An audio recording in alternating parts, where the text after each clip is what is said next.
రాష్ట్రాన్ని అభివృద్ధి చేయాలి అని ఏ కలవైతే వైఎస్ఆర్ గారు కన్నారో వాటన్నింటినీ కూడా 60-70 సంవత్సరాలు ఈ ప్రజలకు అందుబాటులోకి రావాలి అని పార్టీ పెట్టి మీకోసమే ముందుకు నడిచిన జగనన్న పార్టీ, ప్రజల పార్టీ, మన పార్టీ. ఎందుకు నేను ఇంతగా చెప్తున్నానంటే ఈరోజు జగనన్న అనుకున్నారని సాధించాడు.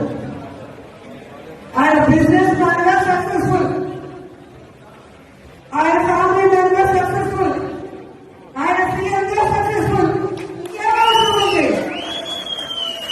కానీ రాష్ట్రంలో కూటమి ప్రభుత్వం వచ్చిన తర్వాత వాళ్ళు చేస్తున్న అరాచకాలు, విధ్వంసాలు చూసి మనని నమ్మిన కార్యకర్తలు మనం కాపాడుకోవాలి, మన నోట్లేసిన ప్రజలకు మనం అండగా నిలబడాలన్న చిత్తశుద్ధితో ఆ రోజు నుంచి ఈ రోజు వరకు పని చేసుకుంటూనే వెళ్తున్నారు.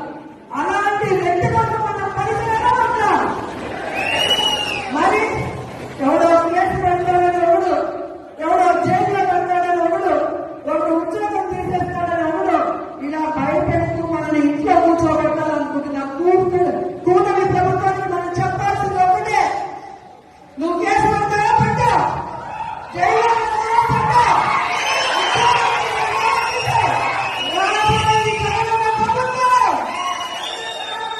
కేసులు పెట్టడానికి, విధ్వంసాలు సృష్టించడానికి వడ్డీతో సహా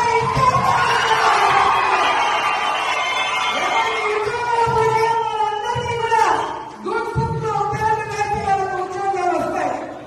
ఎవరైతే ప్రభుత్వంలో ఇబ్బంది పడ్డారో ఆ ఇబ్బందుల నుంచి వాళ్ళకి బయటపడేసి వాళ్ళకి ఫస్ట్ ప్రయారిటీ ఇస్తామని కూడా ఈ సందర్భంగా తెలియజేసుకుంటున్నాం. ఇప్పటికే జగన్మోహన్ రెడ్డి గారు ప్రకటించిన విధంగా రైతులకి అండగా రాష్ట్ర వ్యాప్తంగా మొన్ననే పోరాటం జరిగింది. రేపు ఈ విద్యుత్ బిల్లుల పెంపు మీద రాష్ట్ర వ్యాప్తంగా నియోజకాల వారీగా ఉద్యమం జరుగుతుంది. అందరూ కూడా వచ్చి ఆ ఉద్యమంలో పాల్గొనాలి అని కూడా ఈ సందర్భంగా తెలియజేసుకుంటున్నారు. అలాగే జనవరి 3వ తేదీ విద్యార్థుల కోసం ఫీజు రియంబర్స్మెంట్ కోసం జగనన్న పిలుపునిచ్చాడు. అందులో కూడా మనం అందరం పాల్గొనాలి, ఈ ప్రభుత్వానికి బుద్ధి చెప్పాలని కూడా ఈ సందర్భంగా తెలియజేసుకుంటున్నాను. ఎందుకంటే మనం సైలెంట్ గా ఉంటే పచ్చ ఛానల్లో అబద్ధాలు చెప్పడం తప్ప ఇంకోటి చేయదు. ప్రజలు ఎలా ఇబ్బంది పడుతున్నారు, విద్యార్థులు ఎలా మోసపోయారో, మహిళలు ఎలా కన్నీళ్లు పెడుతున్నారో రాష్ట్రం అంతా తెలియాలి.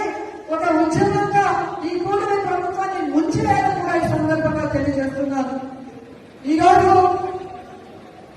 ఇంత వర్షంలో కూడా పార్టీ సర్వసభ సమావేశం అనగానే ఈరోజు ఒక్కొక్కరు జగనన్నని మేమున్నామంటూ బయటకు వచ్చినందుకు మీ అందరికీ పాదాభివందనాలు తెలియజేసుకుంటూ ఈ కార్యక్రమాన్ని ఇక మన ఎంపీ గురుమూర్తి గారు మాట్లాడాలని ఆయనకు హ్యాండ్ ఓవర్ చేసుకున్నాను. Thank you so much.